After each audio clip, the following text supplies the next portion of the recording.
Eh bien salut tout le monde, c'est Witrax, on se retrouve pour la vidéo comme prévu sur la création d'un menu en HTML et CSS. Donc on va créer un menu basique dans cette première vidéo, puis dans une autre vidéo on créera un menu un peu plus compliqué, donc qui va utiliser notamment JavaScript pour pouvoir faire des menus déroulants. Voilà, donc on va faire un menu simple, c'est-à-dire un menu soit horizontal, soit vertical, on va avoir les deux cas de figure. Dans la première chose à faire, c'est mettre UL. Donc UL, c'est l'ensemble du menu, on va dire, qui va être défini par un identifiant. On peut soit en mettre un, soit ne pas en mettre. Si vous en mettez un, ça veut dire que implicitement, ça veut dire que vous allez en avoir un deuxième qui va être présent. Si vous mettez juste UL, ça veut dire que vous avez qu'un seul menu sur votre page. Donc voilà. Nous, on va prendre l'habitude de mettre un nom. Comme ça sera mieux pour la suite. Donc on ferme notre UL immédiatement. Et à l'intérieur de notre UL, on va retrouver des liens. Donc ces liens qui vont être représentés par des mots-clés, par exemple comme accueil, site, boutique, contact, et qui vont rediriger vers une autre page. Donc c'est pour ça qu'on met un lien avec A. Nous on va mettre des liens fictifs avec le dièse. C'était juste pour vous montrer. Et on va donner des noms comme ça à la volée. Et on va dupliquer 4 fois à peu près. Mettre boutique, forum et contact par exemple. Notre UL est fermé, on a bien vérifié. On va maintenant faire la liaison entre notre index.html et notre feuille de style. Donc vous avez créé vos deux éléments, hein, bien sûr.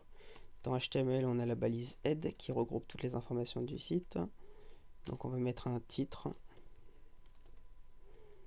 On va dire que menu CSS et HTML basique.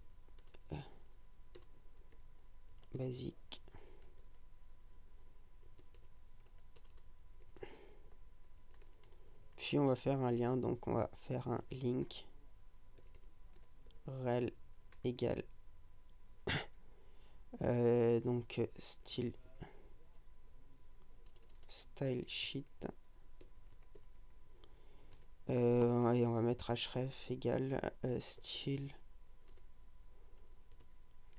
.css. On aurait pu mettre type, je vais mettre type égale texte slash css et on va mettre media égale screen. Voilà les différents éléments qu'on peut retrouver dans un lien. Donc on vérifie bien qu'on a tout ça en mettant par exemple à notre body une couleur de fond.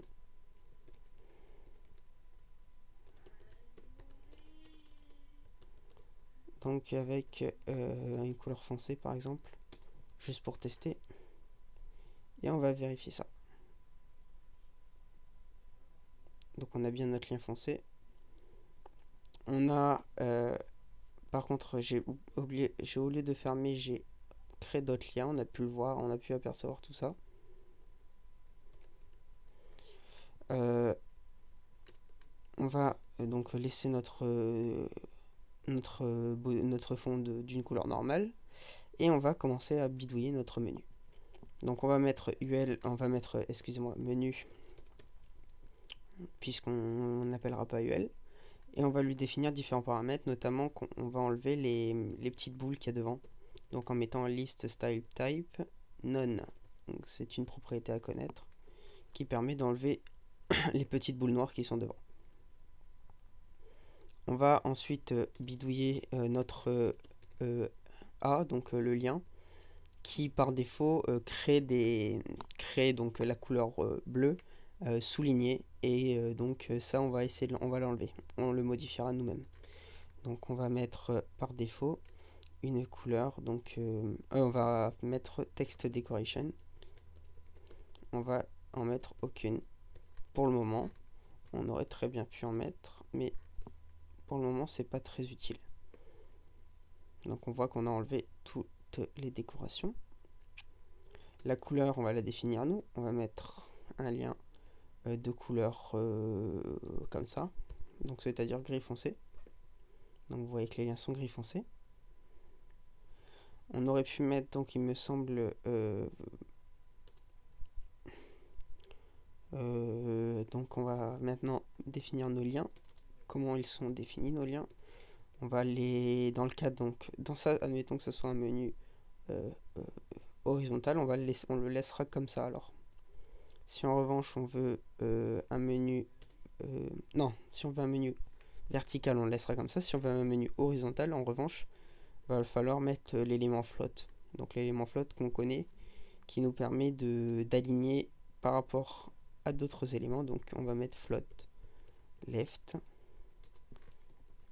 Ainsi, donc on aura tous nos éléments qui s'aligneront. En revanche, vous voyez qu'ils s'alignent tous, mais qu'ils ne sont pas décalés. Donc on va créer une marge à droite ou à gauche, hein, c'est à vous de voir, de quelques pixels. Voilà, on a décalé nos éléments. Maintenant, pour terminer cette vidéo, on va créer un petit effet sur le menu lorsque l'on passera au-dessus des liens. Donc pour ça, on utilise A2.over. Donc c'est-à-dire quand on recouvre le lien, on changera la couleur et on mettra du rouge par exemple. Et vous voyez que notre menu est terminé. Donc on a créé un menu simple. Et après, c'est à vous de le positionner à l'endroit qu'il faut, donc dans votre page web. Voilà, salut tout le monde et on se retrouve dans la prochaine vidéo pour un menu un peu plus compliqué. Voilà, salut tout le monde.